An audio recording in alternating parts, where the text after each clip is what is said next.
I'm Jenny Reindorp. I'm Associate Director of Programmes at NHS Providers and really delighted to welcome you all to this event. It's the first event in a new NHS Providers programme that's focusing on trust-wide approaches to improvement and how those leadership from the board can really play a key role in this next phase of pandemic recovery and beyond. Given the board focus of this programme, we're really pleased to see such a diverse range of board members on the call. We certainly had kind of acceptances from chairs and NEDs, from directors of nursing and medical directors, directors of quality, strategy and transformation, chief operating officers, directors of HR, and we very much kind of appreciate you joining us today when we know how pressurised things are in the service at the moment. Just a quick kind of headline on the programme before I hand over to Penny, who's chairing our session.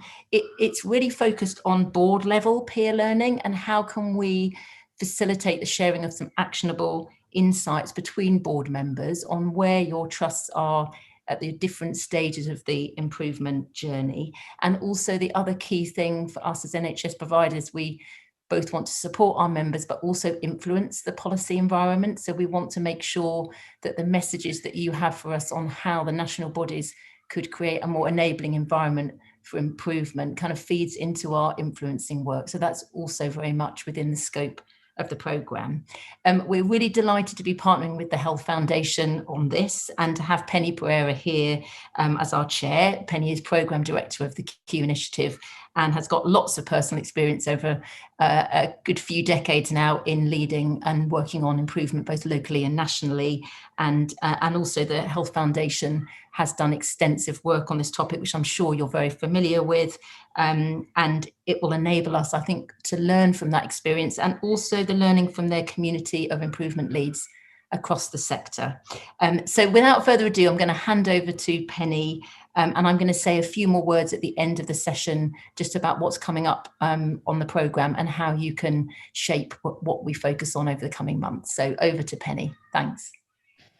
Thank you, Jenny. It's a real pleasure to be here and on behalf of the Health Foundation to be supporting this programme. So at the Foundation, we're committed to bringing about better health and healthcare for the people of the UK. So as Jenny says, quite a kind of history of this. In the last 15 years, we've invested over 200 million in grants to improve the care provided to patients and kind of understand what works coming out of that work. That's not just about like what's the best service idea and solution, but also about how to actually manage change at every level in the NHS. So as Jenny says, I'm the director of the Q community. That's a kind of flagship initiative of the Foundations and NHS England and Improvement, helping thousands of people across the health sector to learn, share and collaborate. I'm hoping today is going to be one of many opportunities to connect the conversations that you'll be having with what's happening through Q.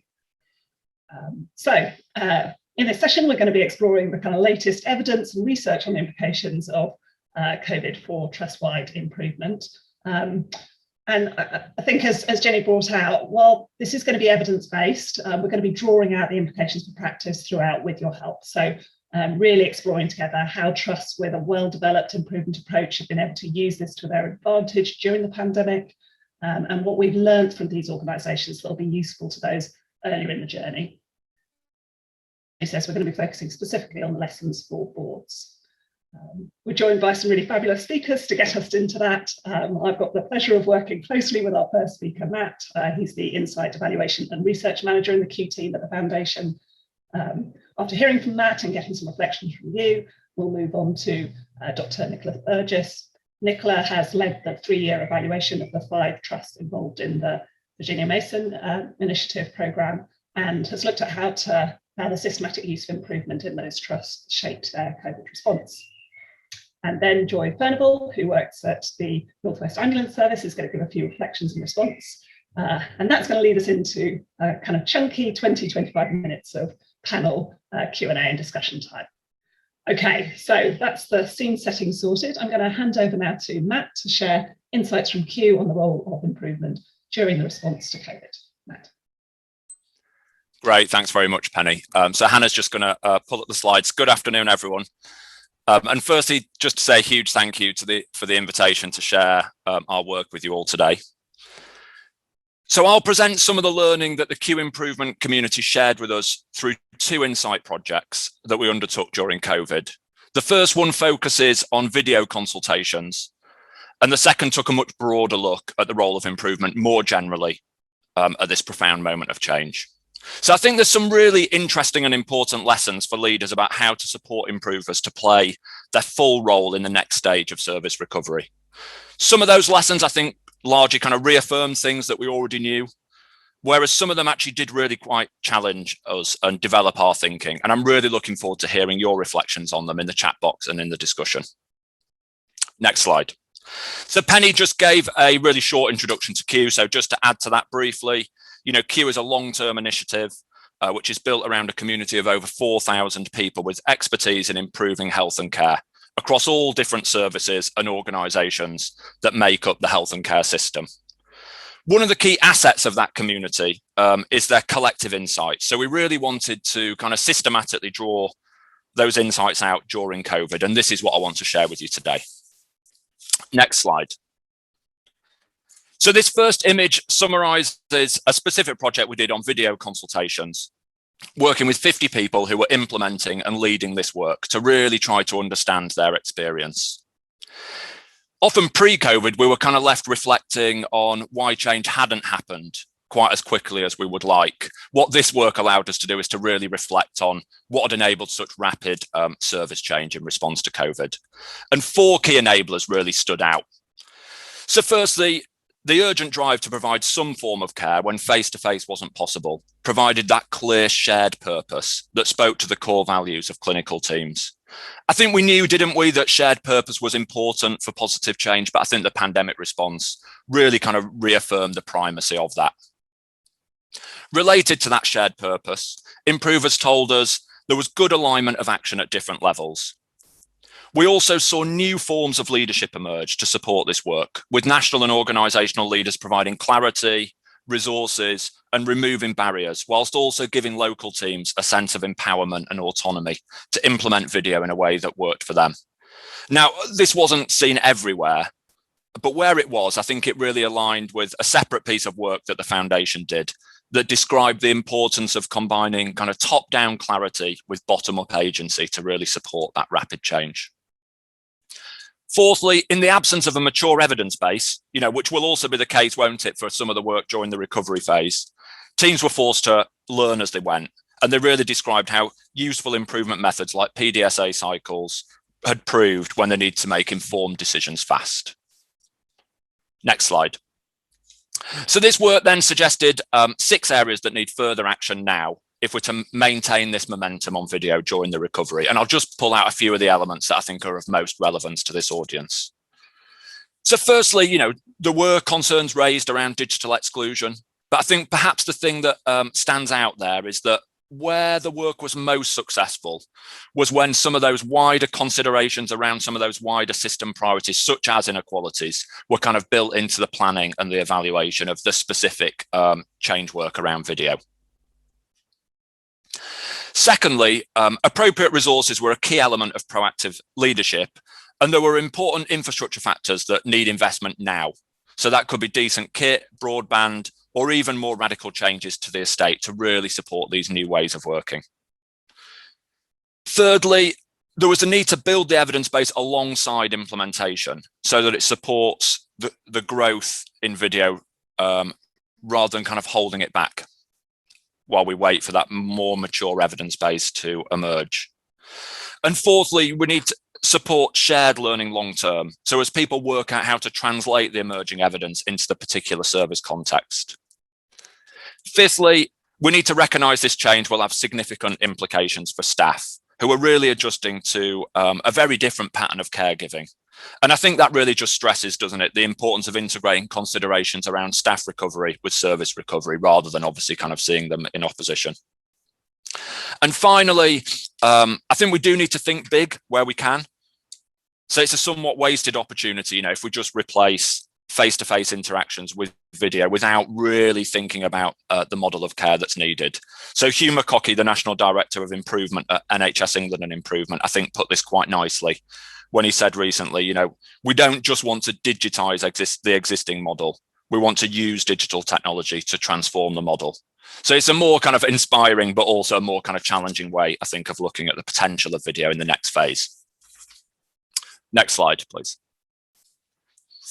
So that work on video right at the start of the pandemic raised all sorts of questions for us about the wider role that improvement was playing in health and care during the crisis and what could be learned for the future.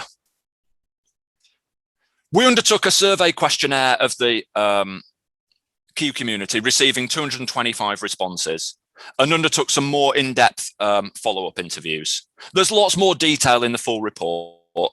I just wanted to draw out some of the key findings and key recommendations for you today. Next slide. So firstly, we found that improvement played an important role for respondents during COVID-19. And actually many perceived the role to have increased on individual, team, and organisational levels. Improvement was used most extensively for rapidly reviewing and improving processes, as well as for systematically engaging staff in change work. However, respondents saw considerable challenges in applying measurement for improvement during COVID, and respondents also reported relatively little use of improvement approaches to engage patients. Secondly, improvement took a distinct form in the response to the crisis. So our analysis shows that improvement during COVID-19 was organised around often short-term goals, with methods used really quite flexibly and sometimes in a quite partial way. So it was actually the ability of improvers to draw on that broader improvement expertise, mindsets, and key principles that was most valued, rather than, I guess, more specific kind of technical or quite rigid improvement methods.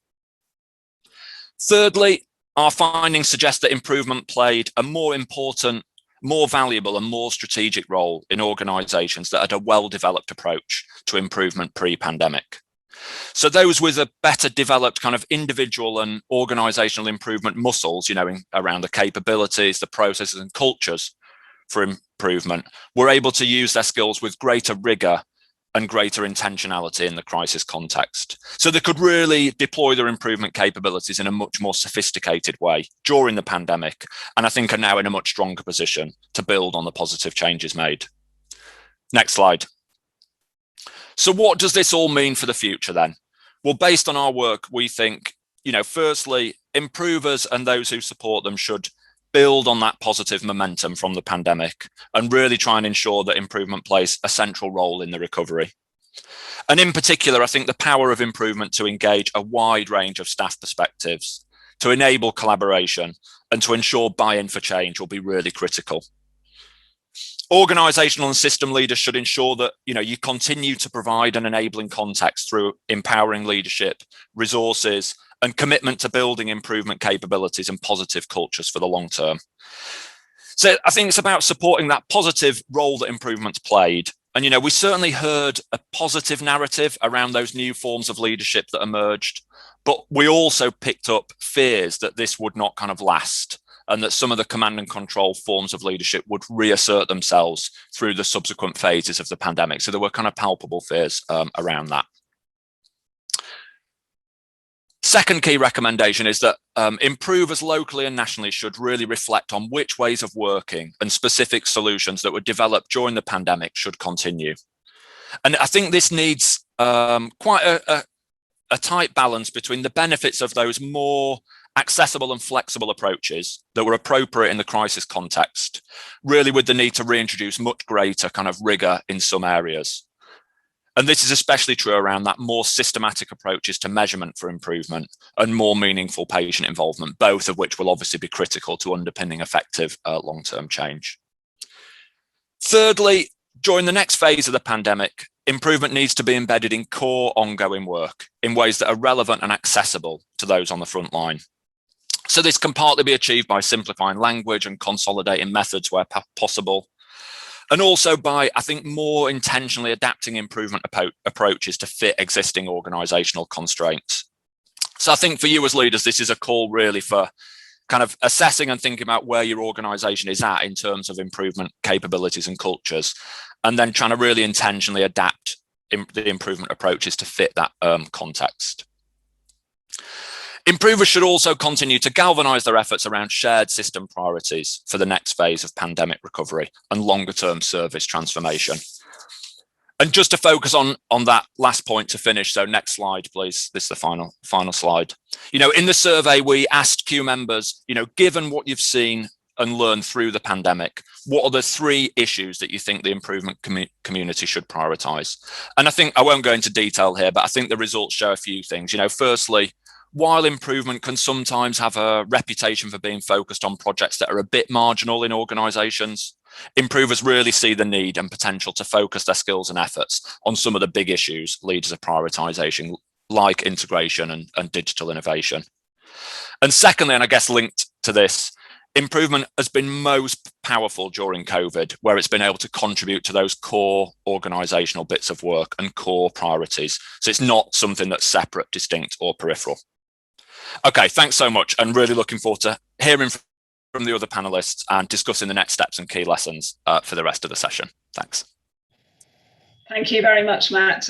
Lots we can explore as a group in this. There's already some good please do add further questions for Matt to the chat box now. I am going to, however, start us off by asking all of you 2 questions, again, via the chat box. So the process I'm going to use is I'm going to post a statement, which I'm hoping that you can complete via the chat. The idea is that this is relatively quickfire, so don't overthink it, probably keep your answer to a couple of words. This is just a way to understand what thoughts this has triggered for you. I might then ask a few people to expand on what they put while making sure I make time for some questions. So the first statement I want you to complete is: a big opportunity COVID has created for how we approach quality improvement as an organisation is.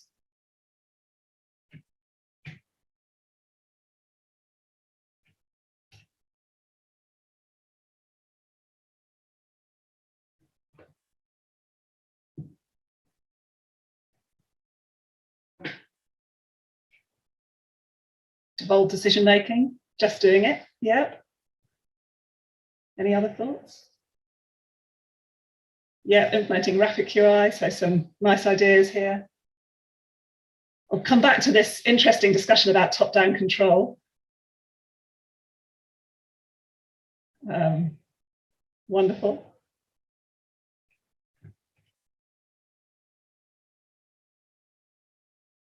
Greater virtual working, empowerment, yeah. Pace of decision making, patient pathway streaming, yeah. So some actual service changes that were moved more quickly, perhaps. Okay, and the second question I now want to ask you, a big challenge in moving to a whole organisation approach to improvement is.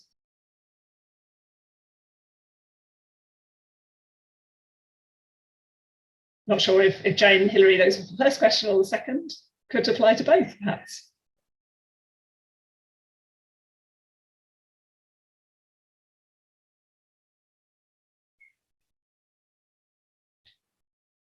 Yeah, I hear you, Tony. Burnout, people are tired, they need a break, hence Matt's point about needing to couple service and staff recovery.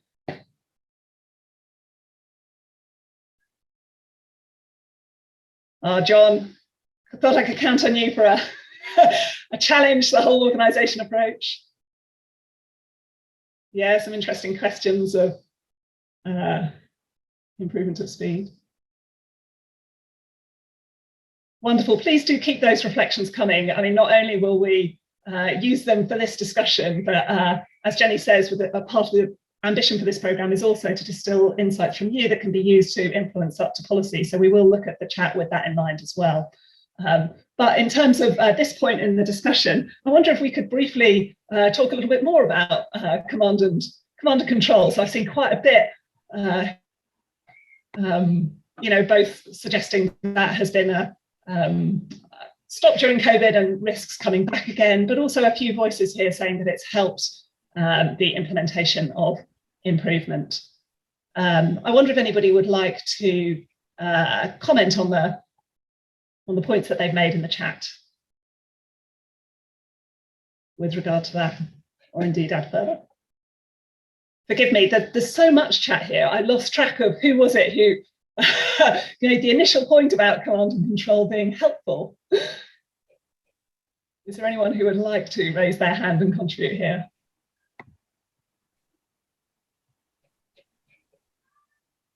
No one's going to own up to this, eh? You're a group of senior leaders. Penny. John, and you I could rely on I'll you. come in.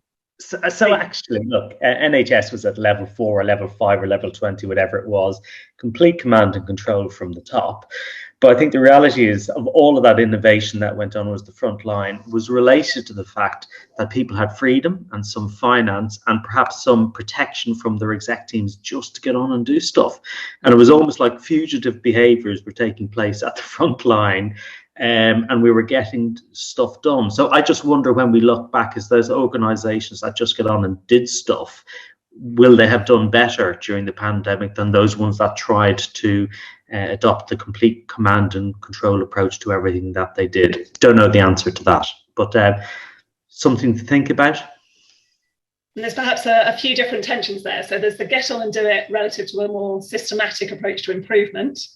And then an improvement ethos, which I think when we talk about an improvement approach, I think that implies a kind of bottom up, encouraging people to improve care at the front line. But interestingly, I think some of the survey responses perceived that more structured approach to improvement actually felt quite kind of top down, restrictive command and control. Matt, is there any couple of responses you'd like to make very briefly before we move on? We'll have plenty of opportunity to come back to this at the full Q&A. No, not too much to add to your point. I mean, I could see a few other people looking to contribute, so it'd be great to hear from them towards the end. I think just that point, I think, on the leadership. I mean, I think we definitely heard a narrative of positive new forms of leadership emerging. So there was a positive story, and that phrase I used, the kind of top-down clarity and bottom-up agency. Okay, it doesn't give a huge amount of detail, but it clearly did resonate with people, actually. So it described something about what people were looking for. But and maybe just on, to add to John's point, I think there was definitely people did describe a form of leadership which was kind of getting out the way. So there was definitely a bit of that. But equally, I think some of the other examples described a more proactive leadership than just kind of getting out the way. So it was about that, intervening to address barriers, making links, obviously accessing and providing resources, as well as kind of like quite explicitly giving that time and space rather than just kind of getting out of the way. So maybe there was something a bit more substantial to it than just that. Kind of stepping back and letting the frontline act. Thank you. So it's so wonderful to see all the comments coming through in the chat. We will come back to this. Can I just invite Jude Stone to comment at this stage, and then we'll save other comments and thoughts until the latter section. So Jude, would you want to unmute and come in? Thank you. I think under control can seem quite restrictive, but for us in our organisation, I think it was actually really enabling, because it gave people a governance route that was fast and that was quick. So when our bronze and silver commands went away, there was a mourning and a loss that was felt from people, because they thought, where do I go when I need to get something done? If I need a bit of permission or I need a resource. And it was actually a really positive new structure, which made us consider what some of our existing structures that we had beforehand, actually were they set up in a way that enabled people to rapidly innovate and do improvement work, or were they constraining in some way? So I think there's a lot of learning for us in terms of the good that came from it, rather than a restrictive practice of what it could have been. Thank you. Really helpful. As I say, we can come back to this. So part of my chair's great privilege is to get to see the presentations in advance. So I know that Nicola is going to share some things that will flow really naturally and build on the conversation that we're having. So I'm going to suggest that we move on now to that. As I mentioned at the start, Dr. Nicola Burgess from Warwick Business School led the 3-year evaluation of the trusts involved in the VMI programme, which has taken a lean approach to improvement. For those of you who might be most familiar with the more technical aspects of lean, what I hope you'll be refreshed to see is this programme focused as much on the organisational culture and leadership aspects of what's needed for sustainable change. As well as the core evaluation, and Nicola has done a review of how the systematic approach to QI in those 5 trusts shaped their COVID response.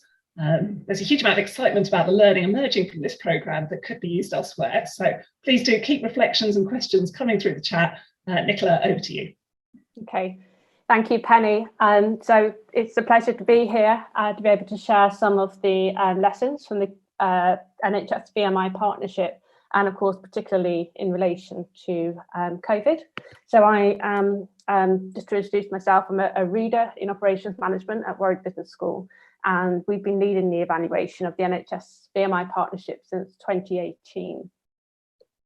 So I'm just going to start by giving you a bit of background about the partnership, and to say that the partnership is a 5-year collaboration between the NHS and Virginia Mason Institute.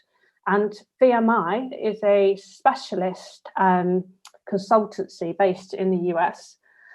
And at the beginning of 2015, the specialist consultancy, VMI, began this partnership as part of Jeremy Hunt's pledge that the NHS will become the safest healthcare in the world. So during 2015, 5 English hospitals were selected following a competitive process to work with VMI and develop a systematic approach to quality improvement. And this was based on lean methodology. The process involves significant investments in coaching and training with the goal of developing a sustainable culture of continuous improvement capability. So, as I said, in 2018, myself and a research team at WBS were awarded the contract to evaluate the impact of the partnership. And I think it's fair to say that evaluating impact of a partnership like this is a complex intervention. I think somebody mentioned in the chat about this, it's not a small thing. Organisation-wide continuous improvement, it takes time, it's complicated, but ultimately it's worthwhile. But let me just talk about impact and why it's not actually a very easy task. And I know someone in the chat also mentioned about the importance of gathering qualitative evidence, as well as quantitative evidence, and I fully support that. And we have done both. So the first thing to note really is that implementing a systematic approach to quality improvement does take several years. And in fact, it's often said that the first 5 years of this type of approach is really about learning and embedding those fundamentals across the organisation. And of course, as we all know, hospitals are large, complex organisations operating in dynamic environments, typically subject to several interventions at tandem. So for those and many other reasons, it can be hard to confidently measure the impact of an organisation-wide intervention. Now, that said, we do have quite significant data that does show a positive impact of the intervention. Everything from process level improvements to the diffusion of lean theory and practice to actually being able to evidence a positive return on investment as well. And just before the pandemic in February 2020, we can certainly be confident that all 5 organisations had made significant progress in terms of developing a system-wide approach to continuous improvement. But the organisational performance outcomes did differ, and this is something that we will seek to explain in our final report that is due at the end of the year.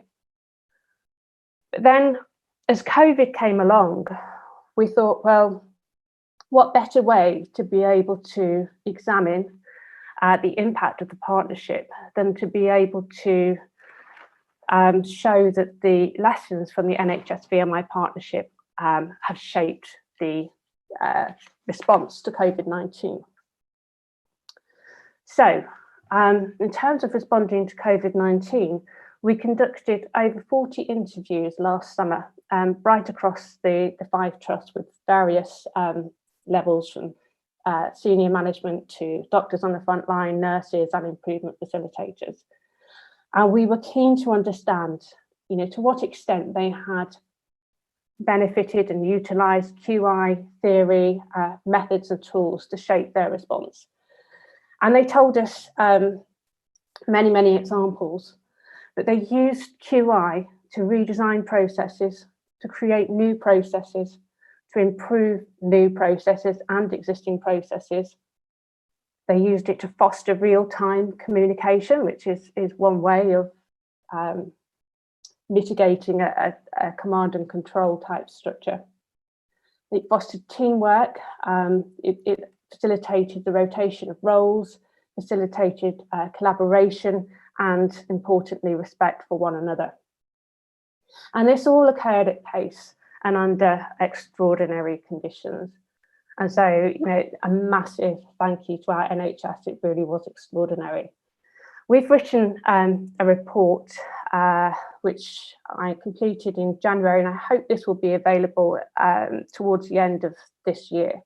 And this captures all the ways in which we use QI to shape the response to COVID-19 from the 5 trusts that are part of this programme.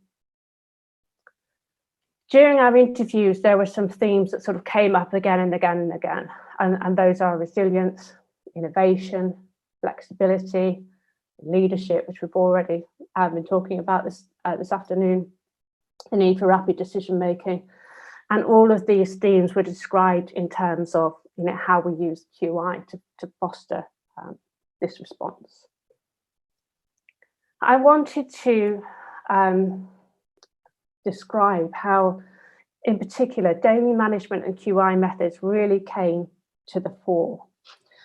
What was evident from our research was the prominence of these practices like huddles, production boards, and standard work in particular.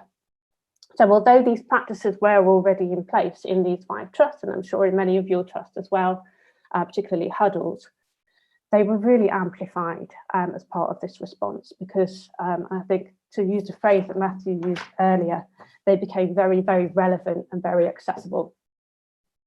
And in our interviews, people were talking about production boards being central to enabling real-time strategic oversight, that rapid decision-making, efficient communication.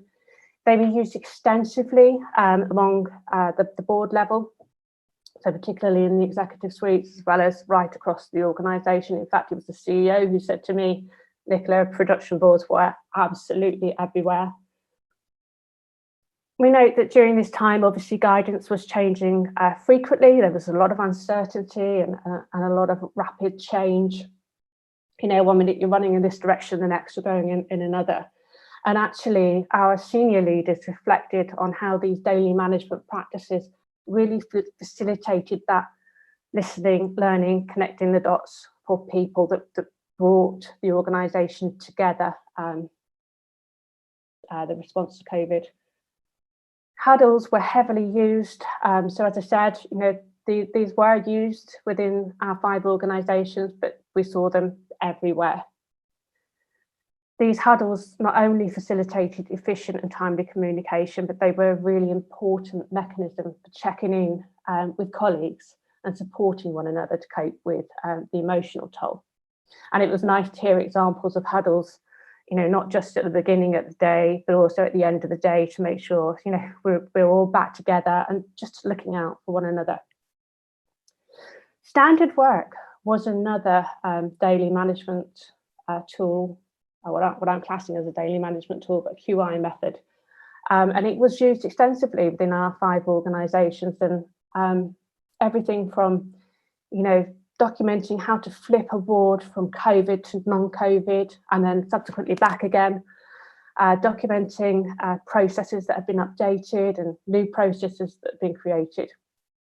But that standard work was absolutely fundamental to allowing an effective rotation of roles, so to allow for that cross-functional working that really helped during this time.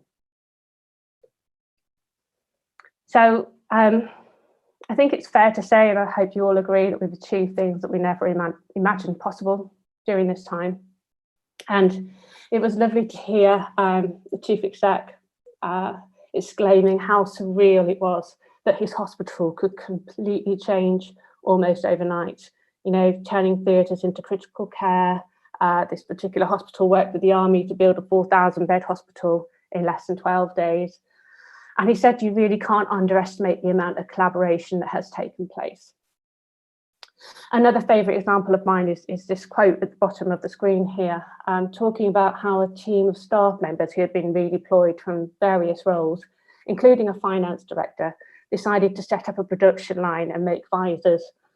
And they worked out this production line based on Toyota principles, so lean. And in the beginning, they were managing to produce around 100 visors a day, which is great. But then they used a lot of setup reduction, and they managed to increase that production from 100 to 1,000 visors per day, which I just think is a really fantastic example and something I would never have imagined possible within the NHS. I also want to share with you this example of using PDCA, Plan Do Check Act, and the role of disco balls and rice. Something that, again, hadn't imagined would happen. But disco balls and rice were really fundamental to helping us work out a new process for decontaminating these respirator hoods. I'll get it right in a minute. So the story with this is that in the middle of this photograph, you can see a UV light machine to decontaminate the hoods. And these hoods, as you can see, are like motorcycle helmets. They're quite heavy. And obviously we need to be able to create a process where we can get that UV light across all surfaces outside and inside of the hoods to enable them to be used again by other members of staff. So they got together a team, and someone who worked in the States and had lean training came up with the idea that we could use the motors of a disco ball to turn the helmets, or the hoods, very slowly to enable the UV light to hit all of the outdoor surfaces. And that worked really well. And as you can see, we've got the disco motors are in the ceiling. And of course, the hardware stores were pretty much the only shops that were open during the first wave of the pandemic. So a really clever and innovative idea. And then they had to work out, well, how do we get this UV light to hit the insides of the hoods? And so they had to tip them at a certain level. And this is where the rice comes in. So they went to the canteen, they got lots of rice, and they measured different amounts into these bags, which they then hung on to the bottom of the hoods to try and find the right weight that was going to tip the hood to the right angle so that the UV light could hit every single surface. And I love this example for its obvious creativity, but also as a fantastic demonstration of using PDCA, many cycles of PDCA the team went through to create a truly innovative process that was really, really effective and during a time of crisis. So I want you to leave you with this slide, which really talks about, how do we achieve QI at pace? Because in my field, in operations management, when we talk about continuous improvement, we know that this is generally something that takes place incrementally over time. As I said at the start, you've got to build up that skill base. And here we are seeing QI at pace during a time of crisis. So to me, that was something of a surprise. So why were we able to use QI so extensively and to deliver change and improvement at pace? And it's because in these 5 organisations, there was a good understanding of improvement tools, techniques, and improvement theory prior to COVID. And each of these 5 trusts, even though that they had sort of achieved different performance outcomes over the last 5 years, they had all been involved in a rigorous application of improvement methods prior to COVID. So they've been well trained and the rigor was there. And I think the people element is really key. And when I did some of these interviews, some respondents said to me, I was really lucky to work with such and such in procurement because they've done lean training. And I was really lucky to have this team of engaged people that knew what we were talking about, or that wanted to work with us. And so that was really great. But I think the most important thing here, which we need to emphasize, is that having that knowledge isn't enough.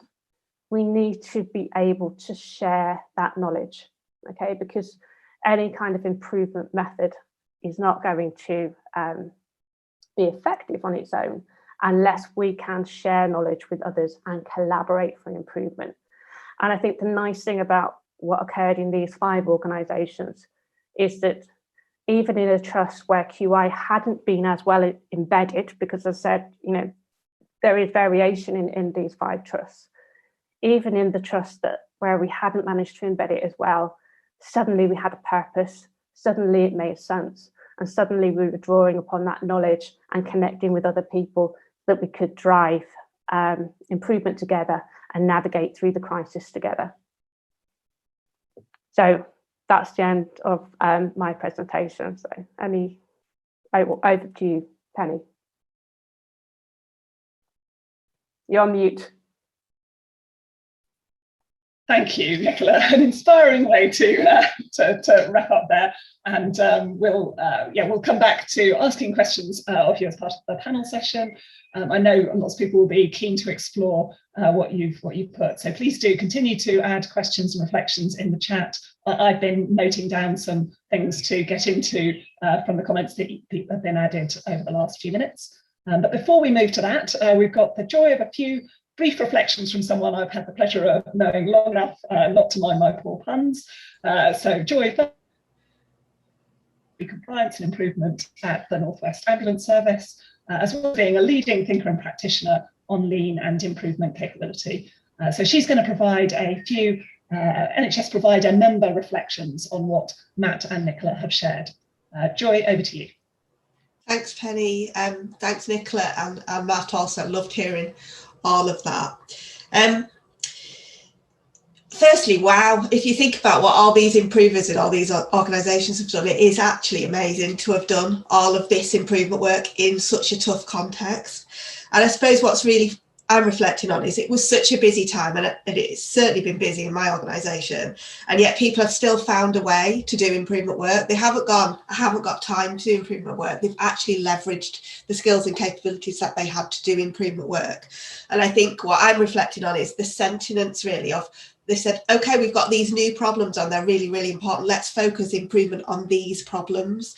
So it wasn't a side project. I think Matt referred to it as a niche projects over there that improvers do sometimes. But actually in these cases, all of these examples, improvement was done on what needed to be improved. And I think there's a real lesson for us in providers going forward about what are our challenges, whether they're related to EDI, whether they're related to performance, whether they're related to some kind of quality issue we might have, and how we actually apply improvement to the problems we have today and see it as complementary to our problems rather than a substitute program of work that we might do on a different area. So it's actually seen as mainstream with the organisation rather than niche, if you like. So that's the first thing I was thinking about. And the second thing I was thinking about really was I think the other thing that really came through for me was the systematic approach. And I think what was really interesting is, whilst Nicola was, her trusts are all talking about lean, Matt's were not necessarily talking about lean. And it wasn't so much about the method and the the nitty gritty of improvement practice. It was about the principles of improvement practice. How do we apply improvement every day? What are our aims? What is it we need to measure? What is it we need to accomplish? How do we involve everybody in the work? And how do we learn every day to make that happen and share that knowledge? So it wasn't so much a detail of lean this or IHIQI this or theorem constraints that. It was just about the practice of PDSA every day across a whole organisation. So I think that's something that's quite important. Perhaps that's how we might simplify the language around improvement. It might make it more accessible to staff by losing some of the jargon. And I think the final thing to reflect on, I think, was this idea of long-termness. So these organisations that had already invested in QI, whether it's through the VMI programme or elsewhere across the Q community, they were able to leverage that capability that they've built up over time. And certainly in my research, capability is a long-term build-up. It isn't something you can, do a 3-month training course in for 20 people and suddenly your organisation has capability. It is a long-term build-up that will need to adapt over time as problems change. So I think the long-term part of this, that the role of leaders in developing infrastructure, the role of leaders in helping support data and developing skills, in building relationships, in supporting communications about improvement, and really thinking about developing that robustness of application of those principles of improvement. So they're my 3 reflections, I guess. Hopefully that met the brief. Certainly, Joy, wise words as ever. Okay, so we've had a lot of great content. We're keen to get into conversation with the panel. As a reminder, yeah, you can continue to add questions or comments in the chat. I think the raising hands doesn't seem to be working particularly smoothly. So if you post that you would like to speak in the chat, then that's being flagged to me more systematically. But I do have a set of comments that I would like to, and questions that I'd like to draw out already lined up. So I'm going to have a go first at summarising a kind of cluster of comments from the chat, which I'll then pose to the panel to answer. So it's building on this idea of kind of whether we need a method. So Tony put it nicely, do we really need a method to foster cooperation and teamwork? Nikki kind of coming in and saying, okay, but actually having a method can help to establish that culture if it doesn't already exist.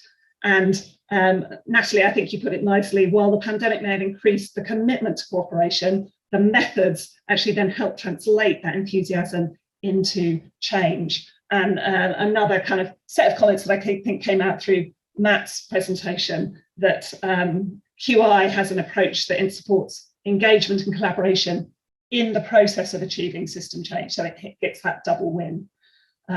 So I think that kind of came through clearly in all of your presentations, and there's been several people that have picked up to it in the chat. But I wonder if I could put to the panel, maybe perhaps Nicola, starting with you, what insight you've got about how far people do actually need a method to support cooperation and teamwork. How far was that actually the method an important part of the results that followed?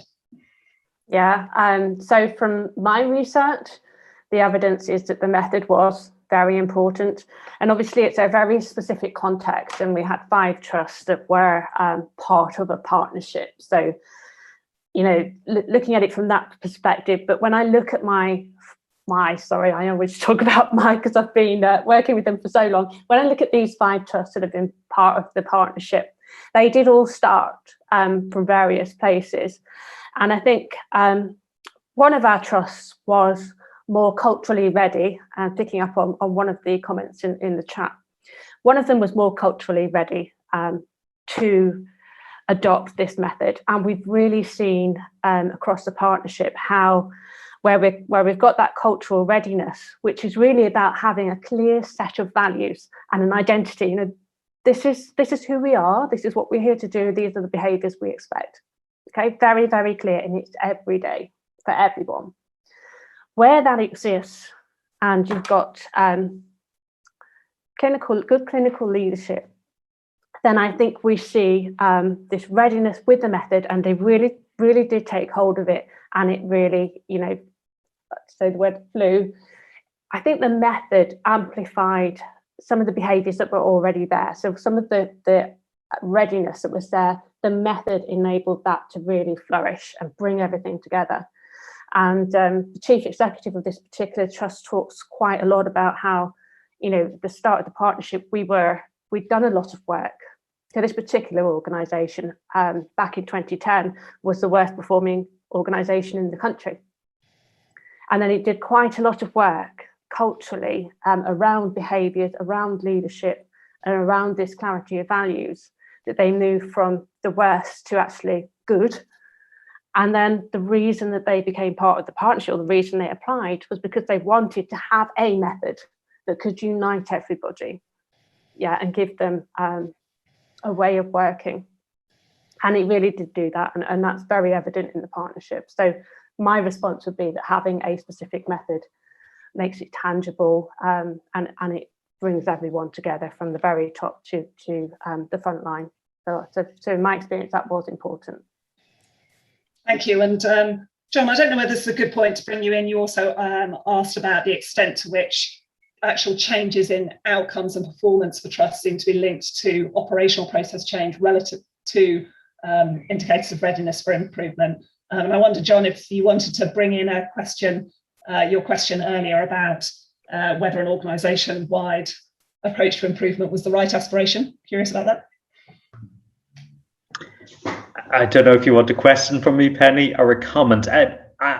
I think my observation would be that those organizations that had a culture of improvement and change and transformation and leadership in its broadest terms were probably better set to do this. But I'm just wondering, can we prove that, particularly with regard to the 5 VMI trusts compared to other comparator trusts? And I know that wasn't the study, but that's always the sort of the proof of the pudding for me, maybe. Again, Nicola, if you could respond briefly, and then I don't know, either Matt or Joy, you may also want to comment. Yeah, so in terms of proving it, so we have done quite a lot of exploration, if you like, of this, because it was evident from the very beginning that the 5 trusts had gained traction with the method at a different rate. And so from the beginning, we were asking why. And this particular organisation that I mentioned before had done several things prior to the partnership.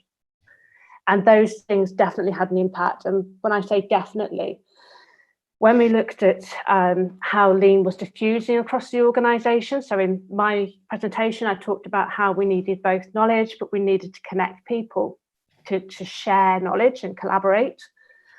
We did something called social network analysis to understand how knowledge was being diffused across the organisation. And what we saw was very, very different patterns of relationships within these organisations. And where we had seen this method do particularly well, we saw lots of really dense reciprocal relationships that were taking place with everyone. So not just within the medical body or among nurses or managers, everybody talking to each other in ways that were reciprocal. Then we looked at another organisation that hadn't done quite so well. In fact, they had implemented a lot of the methods and tools and techniques, but in terms of delivering improvement and sustaining that improvement, they've been a lot less successful. And when you look at the relationships within that organisation, we saw that there was no interaction, particularly among managers, and very little interaction between management and clinical staff. And so in terms of evidence, that's what we're looking at. It's quite revealing. Thank you. Matt, Joy, any contributions to this? How do we make leadership, culture, not just abstract, but something we can prove and get a grip on? Joy first, and then Matt. Well, I suppose I'm curious about whether it might ever be provable, John. I'm thinking of Kieran Walsh's research really about improvement and whether it works or doesn't work. And his conclusion to some of his work was, well, it depends. And I think if you think about what Nicola just talked about there about leadership and relationships and how that connects knowledge or it doesn't, and maybe that's sentinel in whether improvement works, sometimes it's going to work and sometimes it's not. And I think everything that I've learned about improvement through my own practice and through my own research is leadership is sentinel. And I guess that's part of the purpose for this call today and the role of the board in leading improvement. And what can boards do to really help develop those relationships throughout an organisation, really? Yeah. No, not on that specific point. Great, thank you. Okay, so Sarah Phillips, I understand you've got a question you'd like to put to the channel, so panel, if you'd like to unmute. Hi, yes, really, really interesting conversation, and I've just been very interested in what's the role of the board. We talked quite early on about board getting out the way and devolving responsibility, and whilst there is something about that really resonates with how some of the QI approaches work, we also need to be we need to be asking the board what to positively do. And so we have touched on some of that, but I think if we could draw as much of that out as possible, I think that would be really helpful, because this aspect that we're just talking about how people being connected with each other seems to be a very powerful prerequisite or a enabler of QI. And so of course then we get into culture and values and other things, and we certainly saw in our organisation an incredible response actually just to allowing people to connect to each other across the directorates within the organisation and the amount of amazing work that they did together, setting up mass vaccination sites. Collaboration seems to generate energy, and energy seems to generate action. And so all of that, I think, is just so empowering and gets me really animated, as you can probably tell. But I really want to be able to, and we've got 3 members of our board on this call, which is fantastic. And I want us to be able to take back to the others on the board some things that we do want them to be doing, to really help to maximise the leadership that the board can give. Thank you. Great question and reflection. Matt, I'll come to you first. I know in our work we wrestled long and hard with trying to describe as clearly as possible the nature of the leadership contribution we're observing. Yeah, I think that's right, Penny, and I think that there is some way to go. I think in terms of like really translating it into very kind of concrete recommendations and actions for leaders. I think,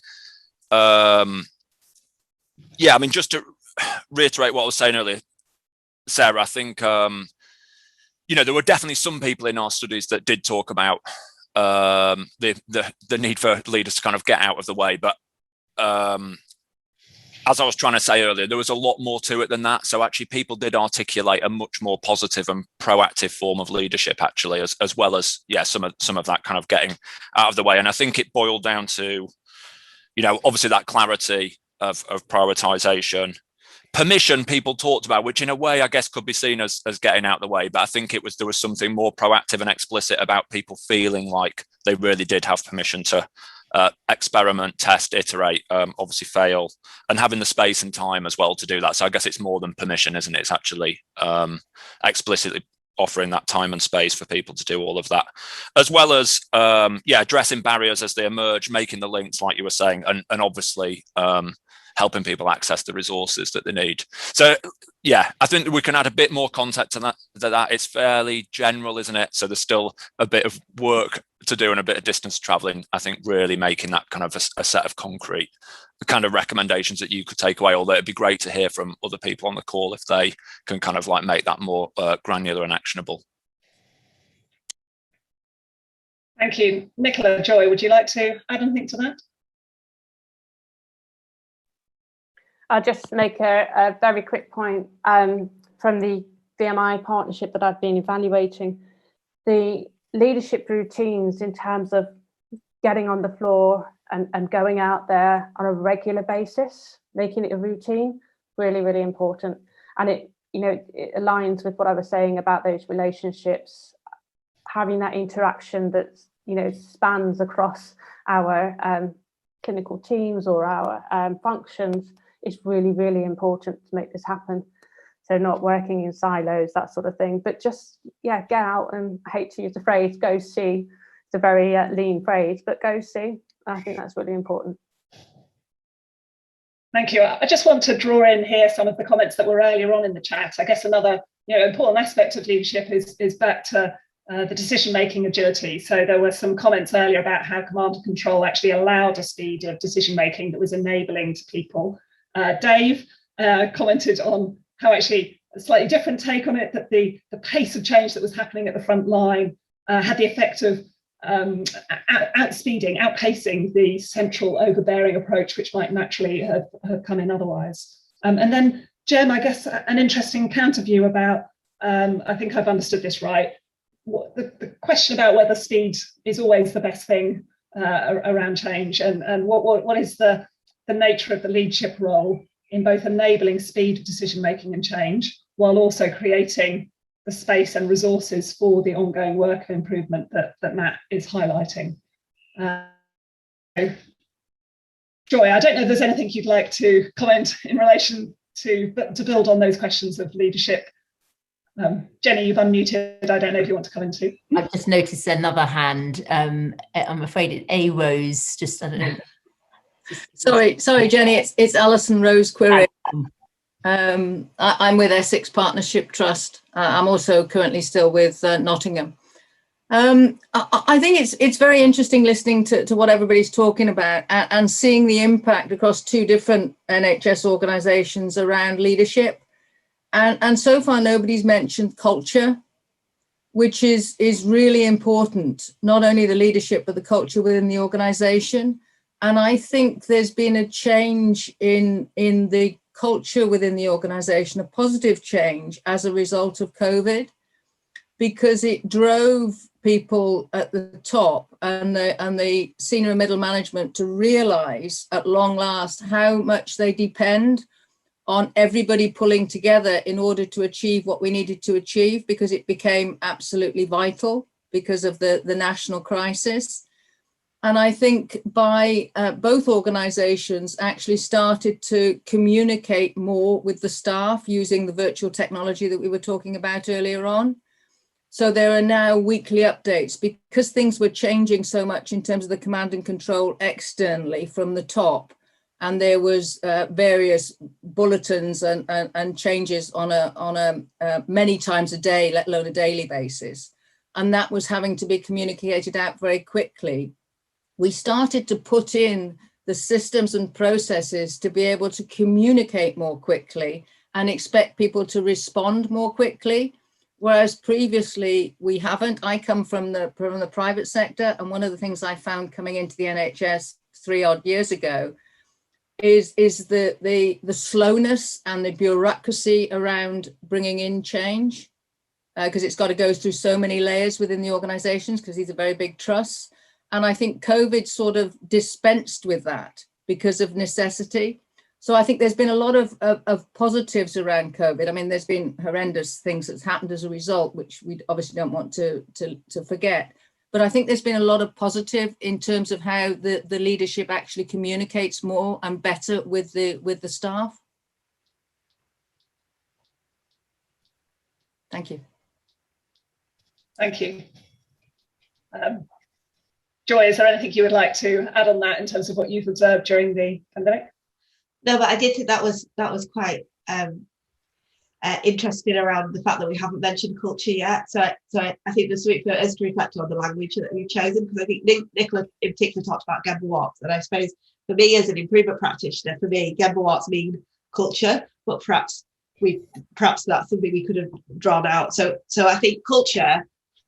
So the way I think about culture when I'm working in improvement work is the things that I do every day can become my habits and my routines, and then my routines and my habits can influence the way we do things around here, so our culture. So I think it's interesting because improvers often don't talk about culture, but we do talk about behaviour changes that we want to happen every day in terms of habits and routines and standard work. So I think that's really interesting, and I'm going to take that away actually. So I suppose the things that I was thinking about when I've worked previously with boards on improvement, and every board is different. So I suppose we're trying to do a generic presentation here about what might help, but every organisation, as Nicola has said, starts in a different place. They might want to do slightly different things depending on that starting place. But things that I've found helpful when I've worked with boards in the past really are around this idea that improvement methods don't have to be difficult. You can focus on the principles of improvement. So there's something that boards can do about learning about those principles of improvement and how they can help make that real for staff. There's something about infrastructure building. So how do you develop a core of people who know about improvement, who can spread that knowledge throughout the organisation? And I think there's something, if we go back to that culture point about the Gemba walking and the coaching and the role modelling. So often in organisations, coaching can be also a niche thing done by another team, just as improvement can be done as a niche thing by other teams. But really those things can be brought together. And I think where I've seen improvement really, really thrive, and Nicola knows more about this than me in her research, but where I've seen it in practice really, really thrive is when line managers in operations, in service delivery, in clinical leadership roles bring those things together in their role. So line managers are improvement coaching, and line managers are using production control boards or visual management, and line managers are actually leading the improvement work. So it isn't done by separate teams. It is part of the command and control structure, if you like, but done in a way that's about improvement, not just about control and assurance. So that brings me to the last point really for boards. There's something about thinking about how leaders at board level or sub-board level, because these organisations are so big, really balance QA and QI. So it isn't always about the governance and the bureaucracy and the procedures and have we got sign off for everything, but also about okay, so why have we got sign off yet? Why are we not making this happen? We need this improvement to happen. What else can I do to help you? So there is more of a balance between the two, because sometimes, and I know lots of improvement teams tell me this, they just get stuck in the mud of the governance, and they actually end up giving up because they've run out of energy now to try the improvement work. So there's something there around leaders about how do we tame back and pare back all that governance in COVID? What have we learned from that? What can we do going forwards? Thank you very much. We are nearly out of time. I don't know, Nicola, Matt, whether you'd like to provide any final reflections before we wrap up the session. I can see, Matt, you shaking your head. I don't know if that's just in thought or... No, thank you. Okay. I think this has been a really, fabulous session. What I found particularly valuable is that we've been getting quite specific and granular around what it actually means to have this kind of systematic mainstream approach to improvement. And we've done that in a way that doesn't become specific by becoming technical. So we are recognizing that it's as much about kind of identity, culture, and method is a means through which to embed and develop that sense of culture and belonging and systematic process rather than stand alone. Another thing that's really struck me is the kind of different speeds that we're talking about here. So in many ways, kind of faster change and decision making being releasing and unlocking a certain kind of rate of